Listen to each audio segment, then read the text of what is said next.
জানিয়ে দেব এই মুহূর্তে গুরুত্বপূর্ণ সব আপডেট আন্তর্জাতিক সংবাদ। প্রথমেই জানিয়ে দেব মিশর ও সৌদি আরবের হামলায় কেঁপে উঠল ইসরায়েল। এরপর থাকছে যে কারণে মার্কিন প্রশাসনের জন্য বড় হুমকি ইরান। আরও জানিয়ে দেব পারমাণবিক অস্ত্র প্রতিযোগিতায় যুদ্ধের দামামা কি হতে যাচ্ছে। এবং সর্বশেষ থাকছে চাঞ্চল্যকর তথ্য ফাঁস হলো ট্রাম্পের ইরান নিয়ে ষড়যন্ত্র। এতক্ষণ শুনছিলেন সংবাদের শিরোনাম, এখন বিস্তারিত। তবে তার আগে অনুরোধ থাকবে এই ভিডিওটিতে একটি লাইক এবং কমেন্ট করে জানিয়ে দিন কোন জেলা থেকে বা কোথা থেকে আপনি আমাদের এই ভিডিওটি দেখছেন এবং শুনছেন। মিশর ও সৌদি আরবের হামলায় কেঁপে উঠল ইসরায়েল। জুলুম চালিয়ে কখনো জেতা যায় না, আর এটার বড় প্রমাণ বর্তমানে ইসরায়েল।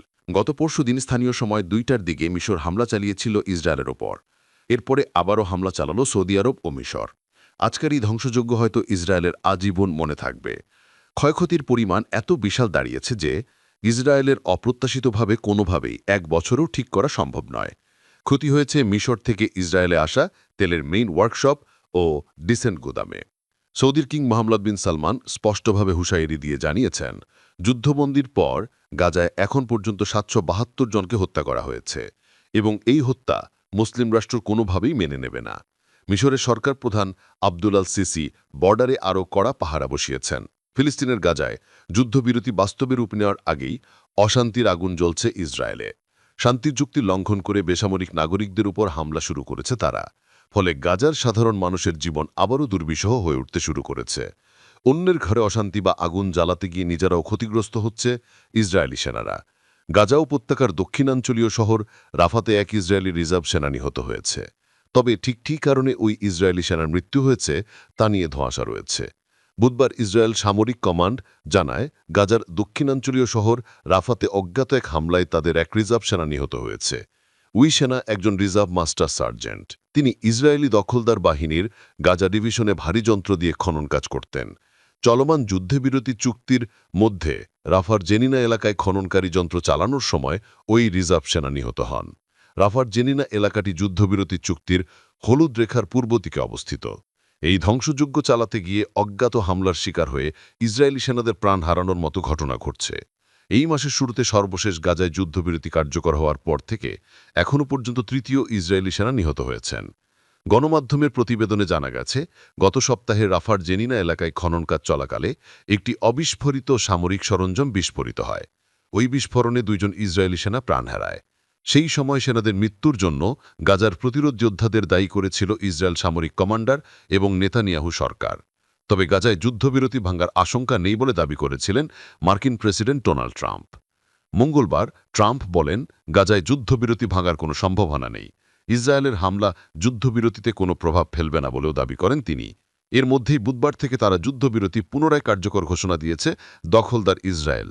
মাইক্রো ব্লগিং সাইট এক্সের এক পোস্টে ইসরায়েলি সেনাবাহিনী বলছে, রাজনৈতিক নেতৃত্বের নির্দেশনা পাওয়ার পর যুদ্ধবিরতি চুক্তি পুনরায় কার্যকর করেছে ইসরায়েলি সেনাবাহিনী।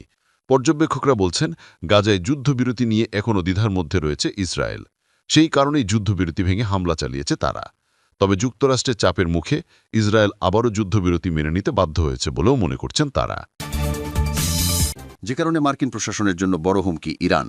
ইরানের সঙ্গে পারমাণবিক ইস্যুতে বারবার আলোচনার ইচ্ছা প্রকাশ করেছেন মার্কিন প্রশাসন ও প্রেসিডেন্ট ট্রাম্প। কিন্তু ইরানের সর্বোচ্চ নেতা আয়াতুল্লাহ খামেনি স্পষ্ট করেছেন, যুক্তরাষ্ট্রের চাপের সামনে মাথা নত করবে না তেহরান। যুক্তরাষ্ট্রের অযাচিত যে কোনো বলনীতির সামনে বুক টান করেই দাঁড়াবে দেশটি। এই অবস্থায় ইরান সামরিকভাবে যুক্তরাষ্ট্রের জন্য বড় হুমকি হয়ে দাঁড়িয়েছে। ইরানের আইআরজিসি কেবল এক বাহিনী নয়, তারা গোয়েন্দা প্রযুক্তি, সাইবার অপারেশন ও বিদেশি অভিযানে সক্রিয়। ড্রোন ও ব্যালিস্টিক ক্ষেপণাস্ত্র উৎপাদনে তাদের ভূমিকা খুবই গুরুত্বপূর্ণ। পারস্য উপসাগরের কৌশলগত নিয়ন্ত্রণ ইরানের হাতে থাকায় বিশ্লেষক মনে করেন, হরমুজ প্রণালী বন্ধ করলেই বৈশ্বিক তেলবাজারে বিশৃঙ্খলা সৃষ্টি করা সম্ভব। ইরান দীর্ঘদিন ধরে পারমাণবিক কার্যক্রমে লিপ্ত। যুক্তরাষ্ট্রের আশঙ্কা, তেহরান পারমাণবিক অস্ত্র তৈরি করলে মধ্যপ্রাচ্যে সামরিক ঘাঁটিগুলো ঝুঁকির মুখে পড়বে। ট্রাম্প প্রশাসন ইতিমধ্যে ইরানের বিভিন্ন স্থানে অভিযান চালিয়েছে এবং 3টি পারমাণবিক কেন্দ্রে হামলা করেছে। ইরানের আইআরজিসি মার্কিন হামলার 2 দিনের মধ্যে কাতারে আল উদিদ ঘাঁটিকে লক্ষ্য করে ক্ষেপণাস্ত্র নিক্ষেপ করেছে। তারা স্পষ্ট বার্তা দিয়েছে, যে কোনো আঘাতের মুখে ইরানও শক্তভাবে প্রতিরোধ করতে সক্ষম। ইরান মধ্যপ্রাচ্যে একটি শক্তিশালী সামরিক জাল বিস্তৃত করেছে। ইয়েমেনের হুতি, লেবাননের হিজবুল্লাহ এবং ফিলিস্তিনের হামাস ইরানের নির্দেশনায় পরিচালিত হচ্ছে। যুক্তরাষ্ট্রের অভিযোগ, এসব গোষ্ঠীকে তেহরান সমর্থন দিচ্ছে অস্ত্র ও অর্থ দিয়ে। ইরান সরকার ইসরায়েলকে রাষ্ট্র হিসেবে স্বীকৃত করে না, ইসরায়েলকে মানচিত্র থেকে মুছে ফেলায় হুমকিও দেন ইরানের প্রেসিডেন্ট। এ অবস্থায় যদিও মার্কিনীদের ইসরায়েলকে রক্ষা করছে, হুতি ও অন্যান্য ইরান সমর্থিত গোষ্ঠীর হামলায় ইসরায়েল কঠিন পরিস্থিতির মুখে পড়ছে। ইরান এখন রাশিয়া ও চীনের সঙ্গে ঘনিষ্ঠভাবে কাজ করছে। সামরিক ও প্রতিরক্ষা চুক্তির অংশ হিসেবে চীন থেকে ক্ষেপণাস্ত্র উপকরণ এবং রাশিয়া থেকে 48টি STH-5 যুদ্ধবিমান পাচ্ছে। এই পদক্ষেপ মার্কিন প্রশাসনের জন্য বড় চিন্তার বিষয় হয়ে উঠেছে। ইরানের সামরিক ক্ষমতা এবং কৌশলগত ঘনিষ্ঠতা শুধু মধ্যপ্রাচ্য নয়, বিশ্ব রাজনীতিতেও যুক্তরাষ্ট্রের জন্য জটিলতা তৈরি করছে, এমনটাই বলছেন বিশ্লেষকরা। পারমাণবিক ও সামরিক শক্তি মিলিয়ে ইরান এমন এক শক্তি হিসেবে দাঁড়িয়েছে যা সহজভাবে মোকাবেলা করা সম্ভব নয়। ইরানের সামরিক নেটওয়ার্ক, পারমাণবিক হুমকি ও বৈশ্বিক তেলের নিয়ন্ত্রণ ক্ষমতা মার্কিন প্রশাসনের জন্য এককভাবে ভয়ঙ্কর। তাই ট্রাম্প প্রশাসন নিয়মিত হুমকি ও কূটনৈতিক চাপ প্রয়োগ করছে, কিন্তু ইরান দৃঢ় অবস্থান বজায় রেখেছে। মধ্যপ্রাচ্যে নতুন সংঘাতের যা একাধিকবার তৈরি হয়েছে তা এভাবেই স্পষ্ট। পারমাণবিক অস্ত্র প্রতিযোগিতায় যুদ্ধের দামামা কি হতে যাচ্ছে?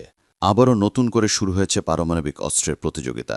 গোপনে পরমাণুর সক্ষমতা বাড়াচ্ছে পরাশক্তিগুলো। এর মধ্যে স্থগিতাদেশ ভেঙে পুনরায় পারমাণবিক অস্ত্র পরীক্ষা নির্দেশ দিয়েছেন মার্কিন প্রেসিডেন্ট ডোনাল্ড ট্রাম্প। তবে কি এবার বড় কোনো পারমাণবিক হুমকির মুখে দাঁড়িয়ে বিশ্ব? জটিল হয়ে উঠছে বিশ্ব পরিস্থিতি। নিজেদের শক্তির জানান দিতে পাল্লা দিয়ে গোপনে পরমাণু সক্ষমতা বাড়াচ্ছে পরাশক্তিগুলো। প্রতিনিয়ত একে অপরকে হুমকি পাল্টা হুমকি। সামরিক মহড়া, ক্ষেপণাস্ত্র পরীক্ষায় ঘনীভূত হচ্ছে বৃহৎ সংঘাতের আশঙ্কা। এমন পরিস্থিতিতে বিশ্ব রাজনীতির মানচিত্রে নতুন উদ্বেগ তৈরি করেছে মার্কিন প্রেসিডেন্ট ডোনাল্ড ট্রাম্পের সিদ্ধান্ত। সম্প্রতি দেশটির প্রতিরক্ষা দপ্তরকে পারমাণবিক অস্ত্র পরীক্ষা পুনরায় শুরু করার নির্দেশ দিয়েছেন ডোনাল্ড ট্রাম্প। তার মতে রাশিয়া ও চীনের মতো প্রতিদ্বন্দ্বী দেশগুলোর সঙ্গে সমানতালে চলতে এই পদক্ষেপ নেওয়া হয়েছে। যদিও তিনি স্বীকার করেছেন এসব অস্ত্রের অপরিসীম ধ্বংসাত্মক ক্ষমতা রয়েছে, তবু এর কোনো বিকল্প দেখছেন না তিনি। 1992 সালের পর আর কোনো পারমাণবিক পরীক্ষা চালায়নি যুক্তরাষ্ট্র। সাবেক প্রেসিডেন্ট জর্জ S.W. বুশ স্নায়ুযুদ্ধ অবসানের প্রেক্ষাপটেই তখন পরীক্ষায় স্থগিতাদেশ জারি করেছিলেন। তবে ট্রাম্পের দাবি, তার প্রথম মেয়াদে যুক্তরাষ্ট্রের পারমাণবিক অস্ত্রভাণ্ডার হালনাগাদ আধুনিকায়ন করা হয়েছে। সম্প্রতি পারমাণবিক শক্তিসম্পন্ন ক্রুজ ক্ষেপণাস্ত্র বুলেভেস্টনিকের সফল পরীক্ষা চালানোর দাবি করেন ভ্লাদিমির পুতিন। বিশ্বের যে কোনো ধরনের আকাশ প্রতিরক্ষা ব্যবস্থাকে ফাঁকি দিয়ে নির্দিষ্ট লক্ষ্যবস্তুতে আঘাত আনতে সক্ষম এই ক্ষেপণাস্ত্র। এরই ঠিক কয়েকদিনের মধ্যেই পারমাণবিক শক্তিসম্পন্ন ও স্বয়ংক্রিয় সুপার টর্পেডো সাইরনের সফল পরীক্ষা চালানোর দাবি করেছে রাশিয়া।